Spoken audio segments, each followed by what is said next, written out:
Vamos iniciar trazendo primeiro uma perspectiva do que seria consciência. Então, vamos lá. A gente fez algumas pesquisas e a gente encontrou que, em sentido psicológico, a consciência é a percepção do eu por si mesmo. Então, consciência seria a percepção de quem eu sou por mim mesmo.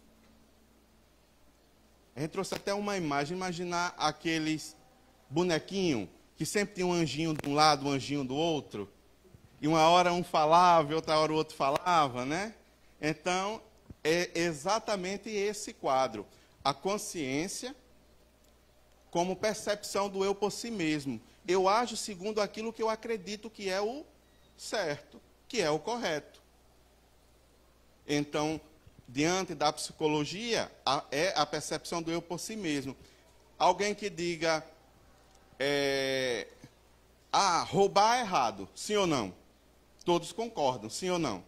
Mas há aquelas pessoas que, de alguma forma, conseguem colocar dentro do seu pensamento que ali é a condição que ela vive, que ela é a condição dela. E está errado, sim ou não? Mas ela criou isso dentro da percepção dela. Às vezes alguém diz, não, mas eu fiz só uma mentirinha, não foi nada demais, eu só falei que eu não estava em casa, porque eu não queria atender, porque fulano é muito chato. Bom, segundo a percepção da minha consciência, eu não vejo nada demais. Há alguma coisa errada nisso? Mas se a gente for diante de todo o processo, eu estou falando a verdade? Quando eu digo a alguém, estando em casa, para dizer a outra pessoa que eu não estou em casa, eu estou falando a verdade? Então, eu estou certo ou estou errado?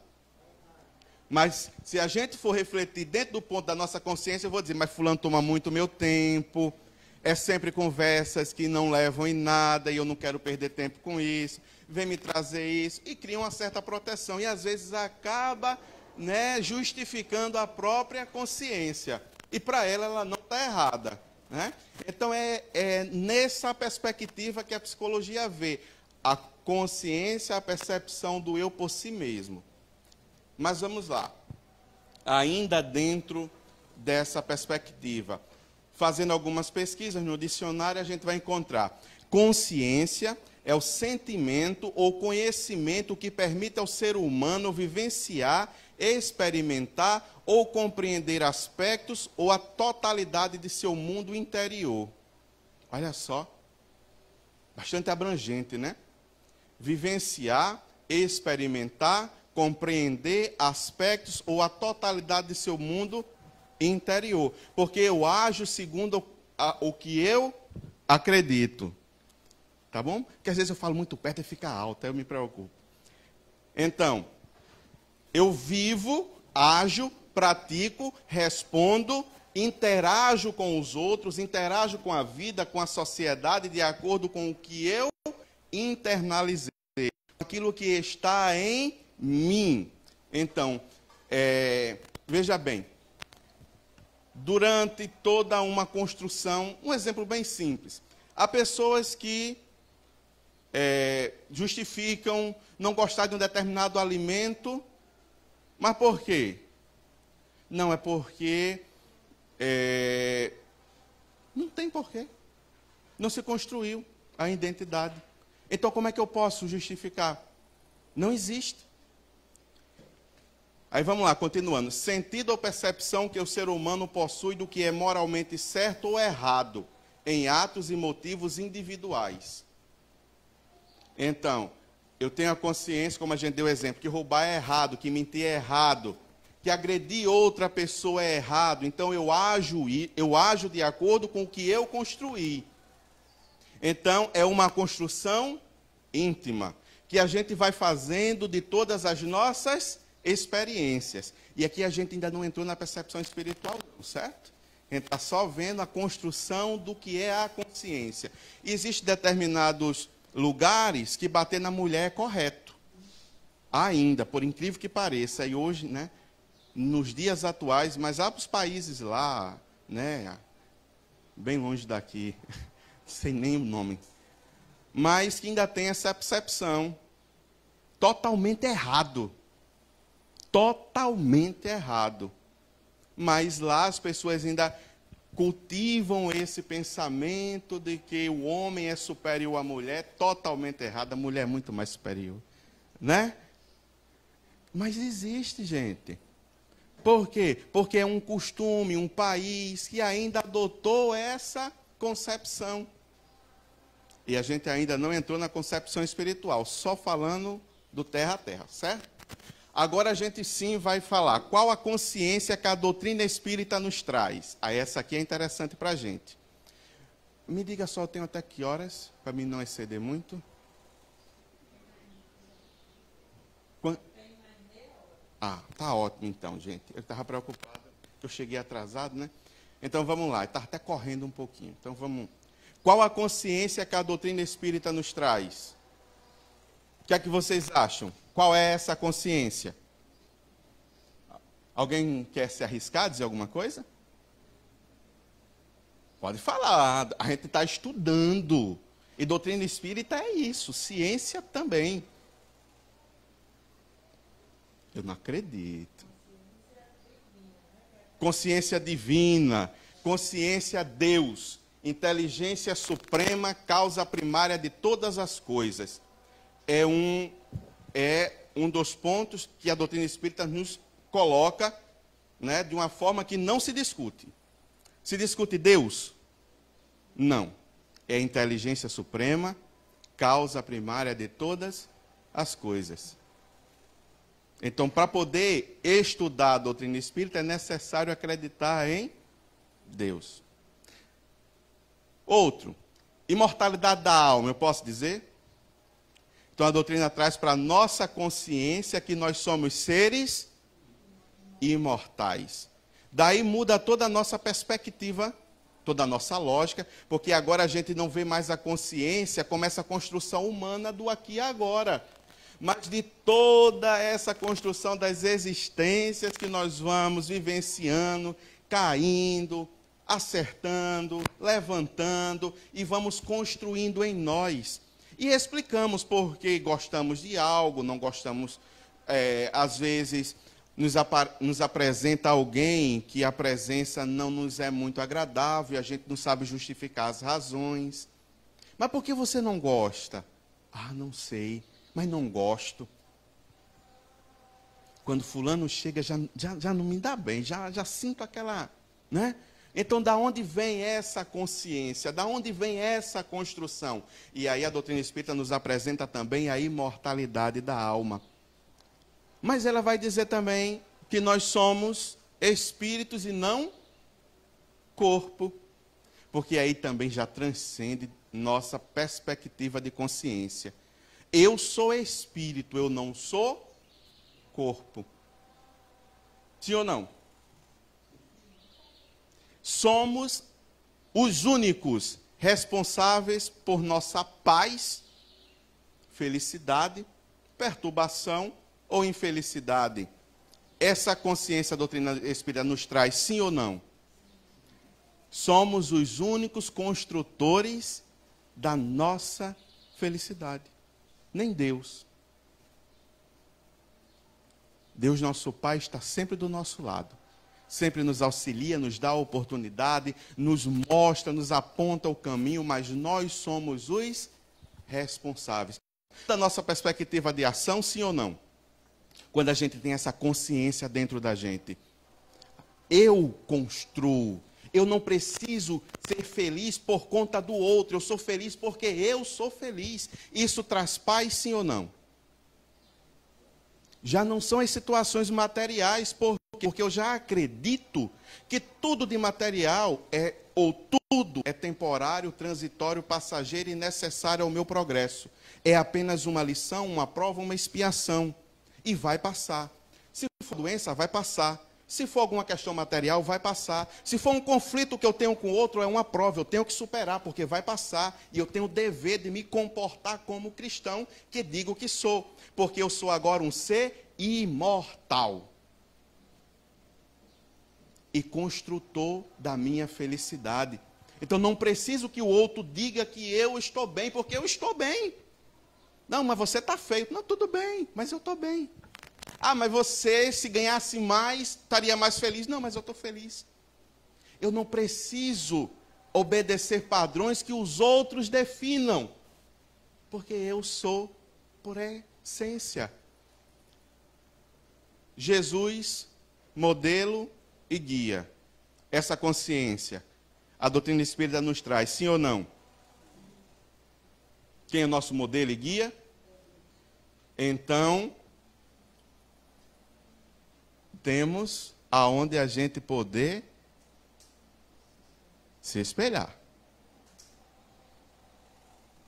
Para trazer para a gente essa paz de consciência. Olha só.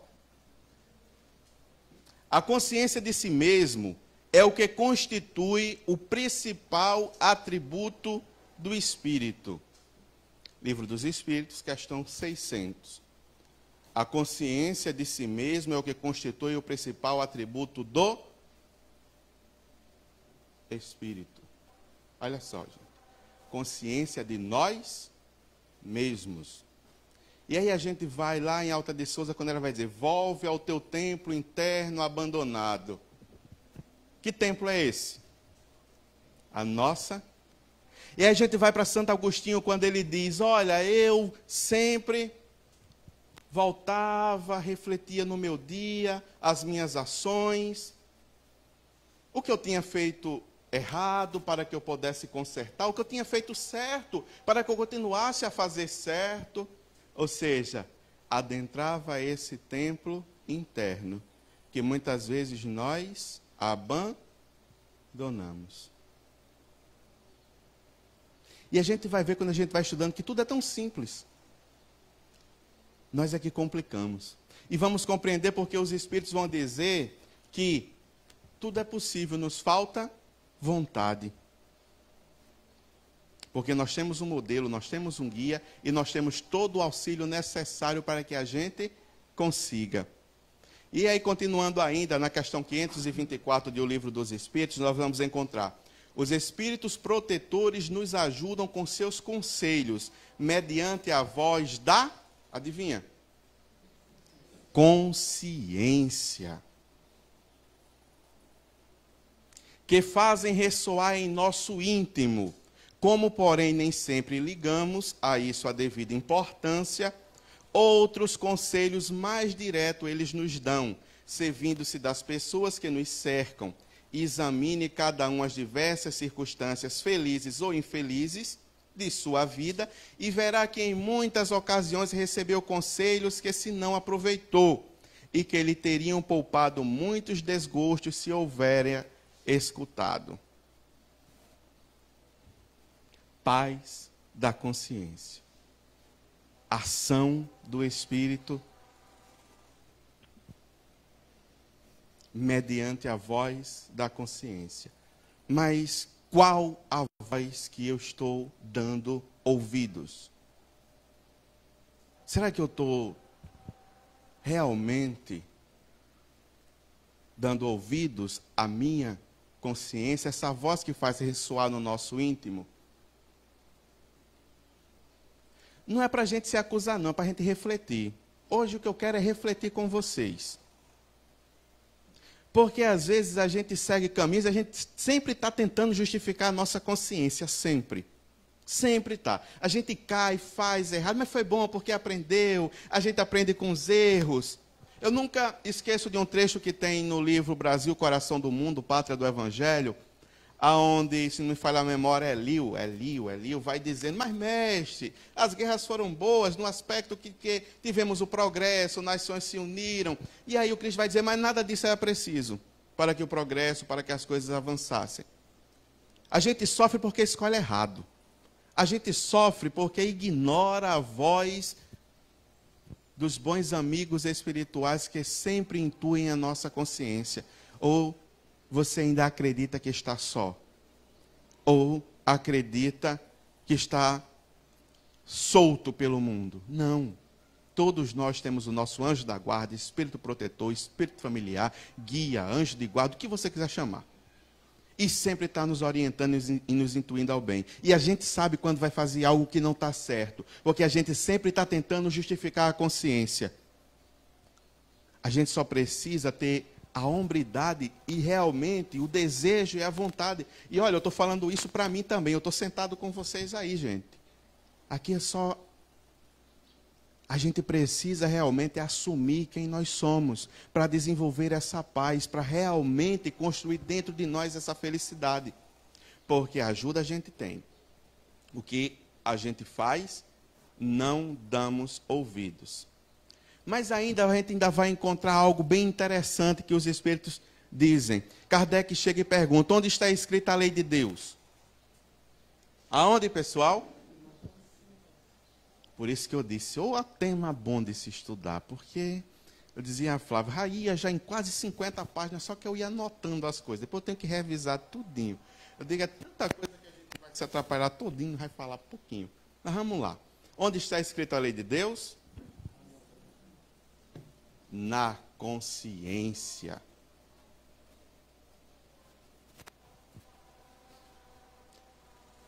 Quem está em paz tem felicidade? Sim ou não?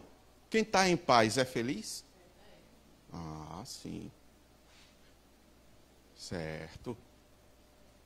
Quem é feliz vive em paz? Sim.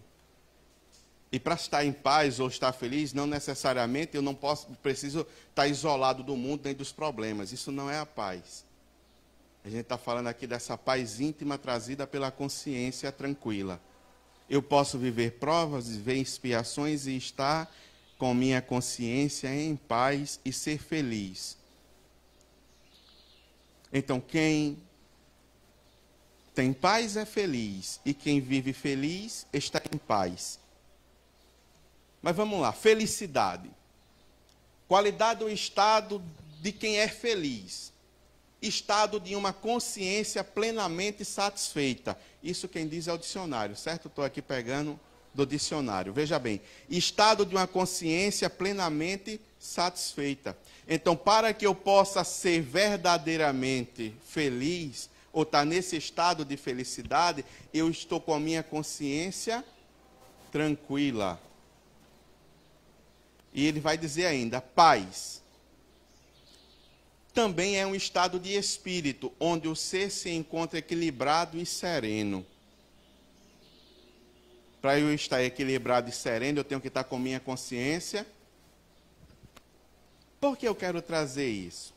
Porque a gente vai encontrar no livro dos Espíritos, na questão 614, a seguinte indagação, que se deve entender por lei natural. Quem sabe a resposta? Assim é difícil, né? De cara assim, que se deve entender por lei natural. Questão 614. Eu sei os números porque eu trouxe escrito. Se eu não soubesse, se não tivesse aqui.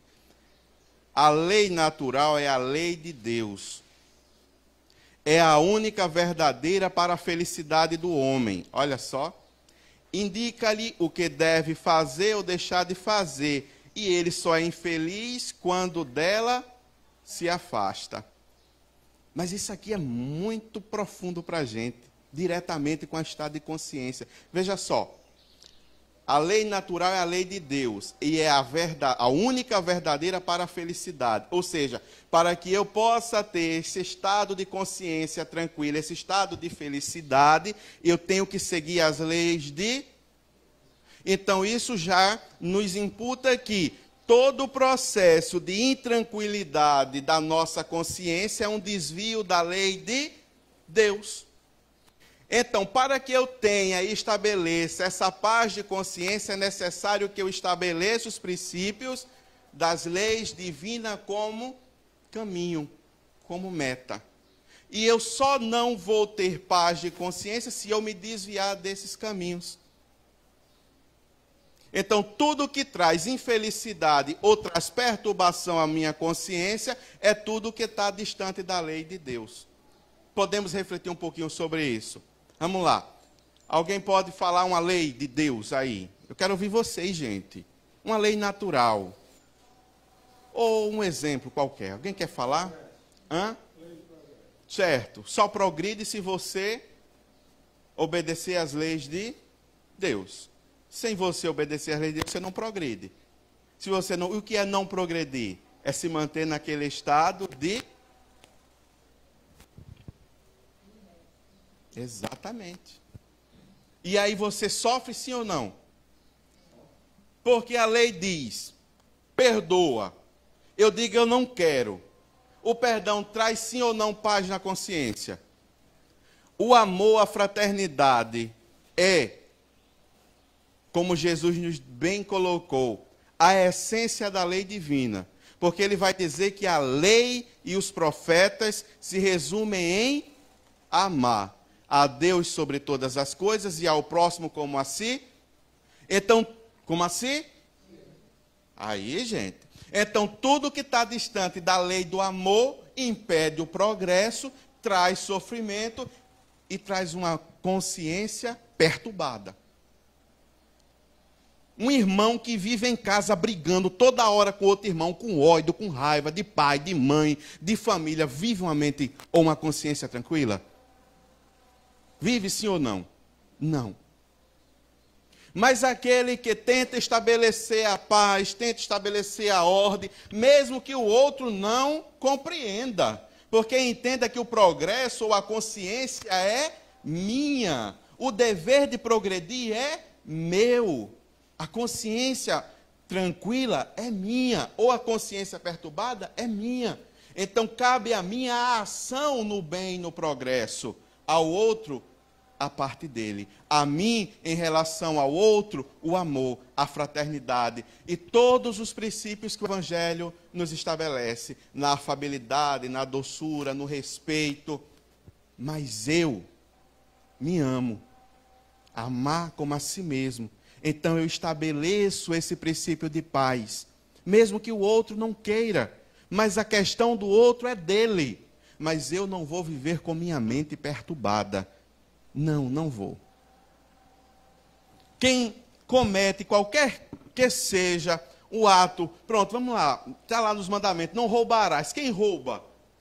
Vive uma mente perturbada, sim ou não? Então,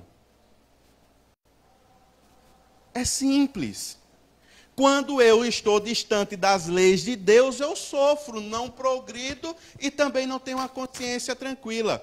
E estabeleço essa paz de consciência quando eu me vinculo ao processo do progresso, ao processo da transformação moral, da reforma íntima, e aí estabeleço em mim. Ah, você diz que é simples. Gente, vamos ser sinceros conosco mesmo. A gente ainda erra, cai, tenta justificar nossos erros e nossas falhas, mas porque a gente quer sofrer.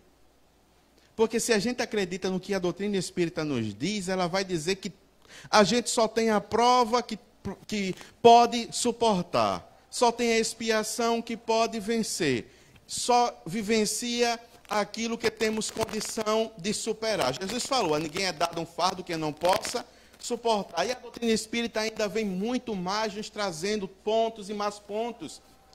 Eu também caio toda hora, gente, e não estou jogando isso para vocês, é uma reflexão íntima minha com vocês.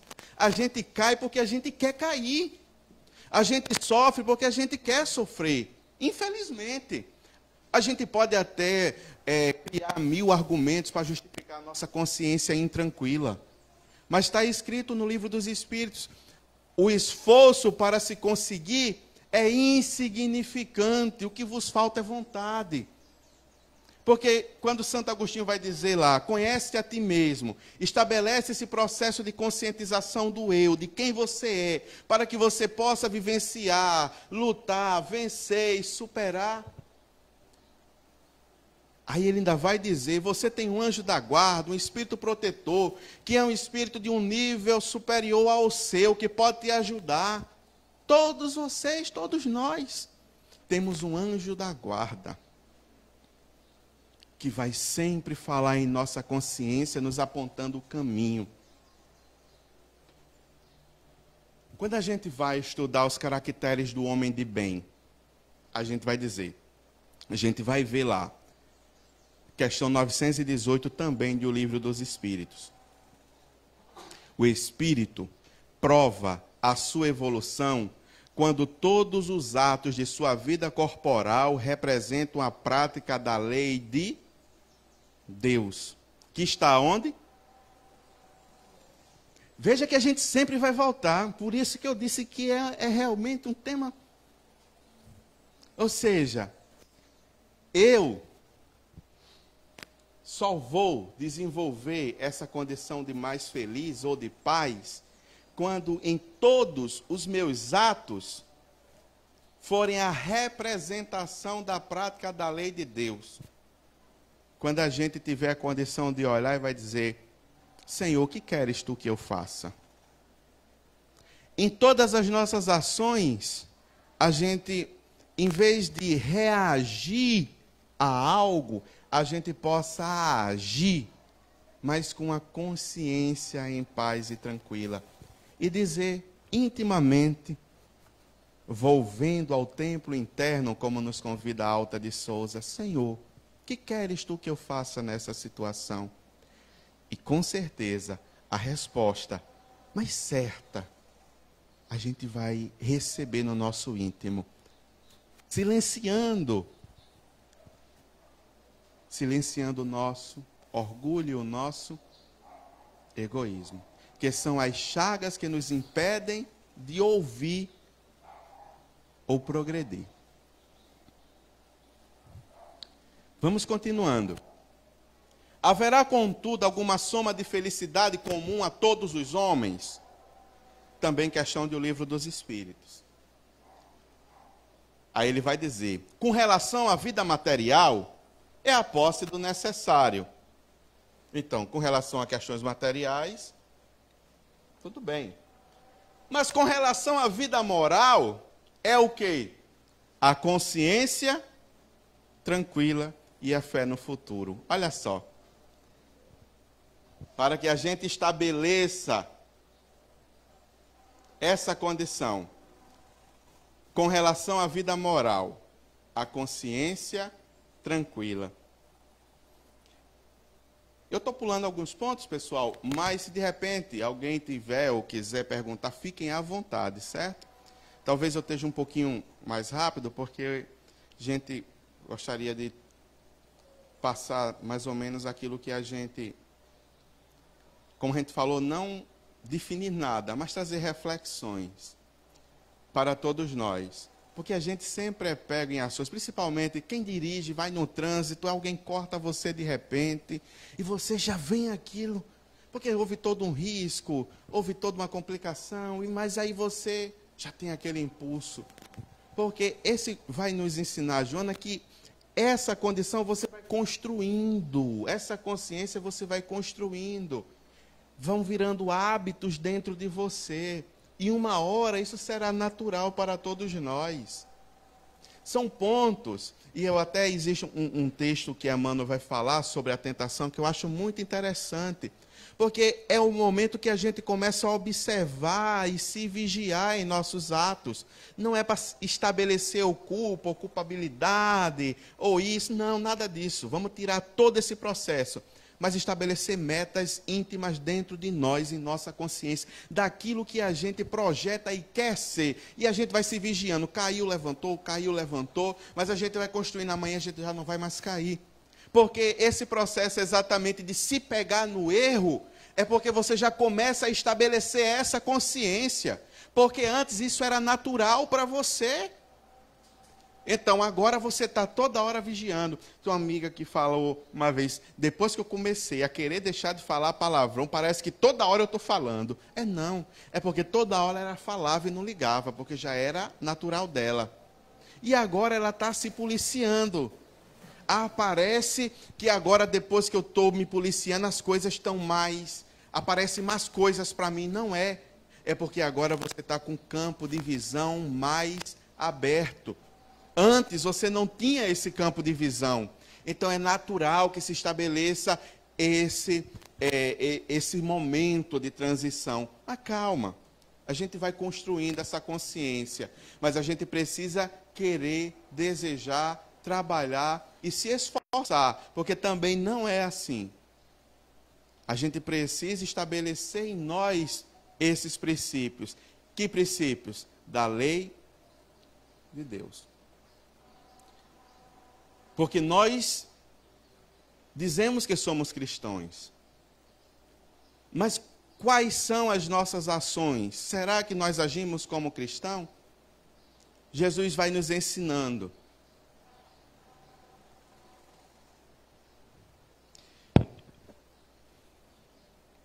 Qual o meio mais eficaz que tem um homem de se melhorar nesta vida e de resistir à atração do mal? Um sábio da antiguidade já vos disse: conhece-te a ti mesmo. E aí vamos lembrar alguns pontos aqui que Joana colocou. O esforço para adquirir hábitos saudáveis conduz à conscientização dos deveres e às responsabilidades pertinentes à vida. Herdeiros de si mesmo, das experiências transatas, o ser evolui por etapas, adquirindo novos recursos, corrigindo erros anteriores, somando conquistas. Ou seja, é dessa forma que nós vamos construindo essa nova consciência. A aquisição da consciência é desafio da vida, é autoconhecimento que merece exame e consideração e trabalho.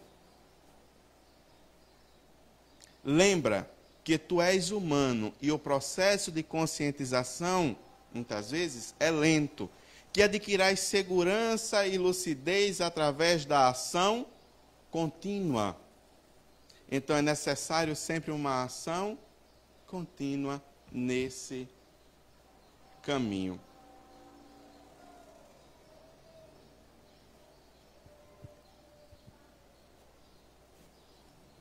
E o meu tempo já...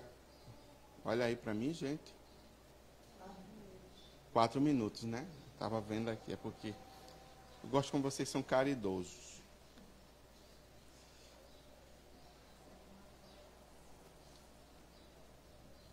E eu tenho algumas palavras, e aqui seria um momento para a gente conversar mais um pouco, eu diria. Algumas questões que Jesus nos traz.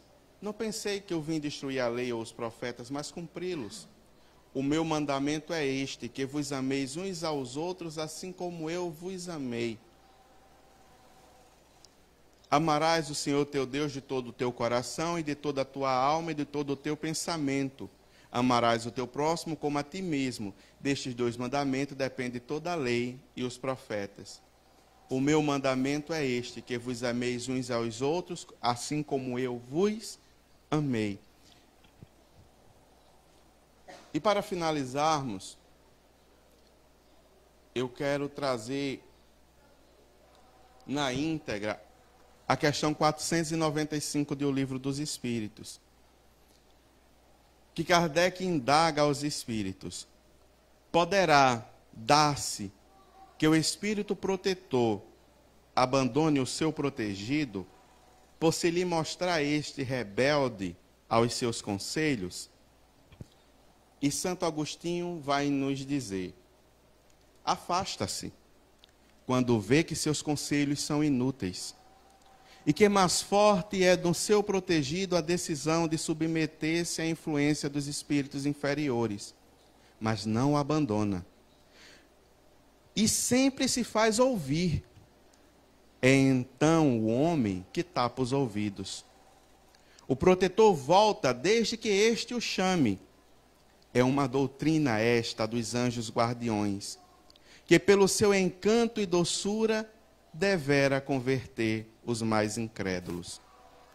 Não vos parece geralmente consoladora a ideia de terdes sempre junto de vós seres que vos são superiores, prontos sempre a vos aconselhar e amparar, a vos ajudar na ascensão da abrupta montanha do bem, mais sinceros e dedicados amigos do que todos os que mais intimamente se vos ligam na terra.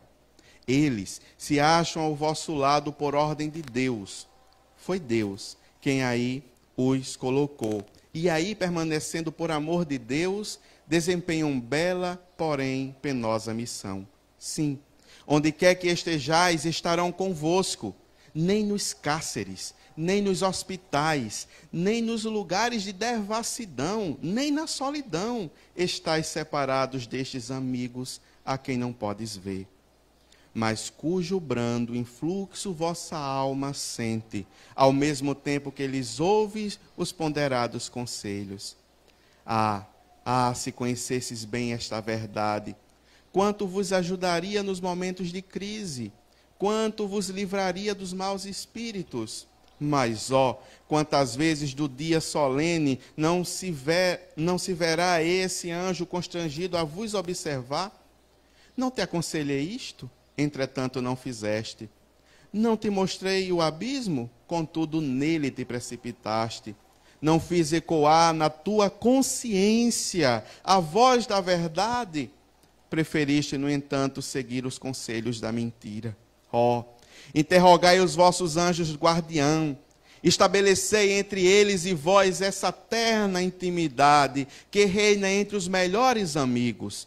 Não penseis em lhes ocultar nada, porque eles têm o olhar de Deus e não podes enganá-los. Pensai no futuro, procurai adiantar-vos na vida presente. Assim fazendo, encurtareis as vossas provas e mais felizes tornareis a vossa existência. Vamos, homens, coragem, de uma vez por todas, lançai para longe todos os preconceitos e ideias preconcebidas. Entrai na senda que diante dos vossos passos se vos abre. Caminhai, tendes guias, segui-los, que a meta não vos falta, porquanto essa meta é o próprio Deus.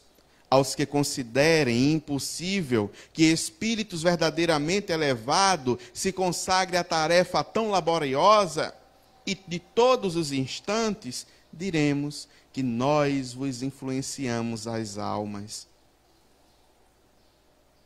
Estando embora muito milhões de léguas distante de vós, o espaço para nós nada é.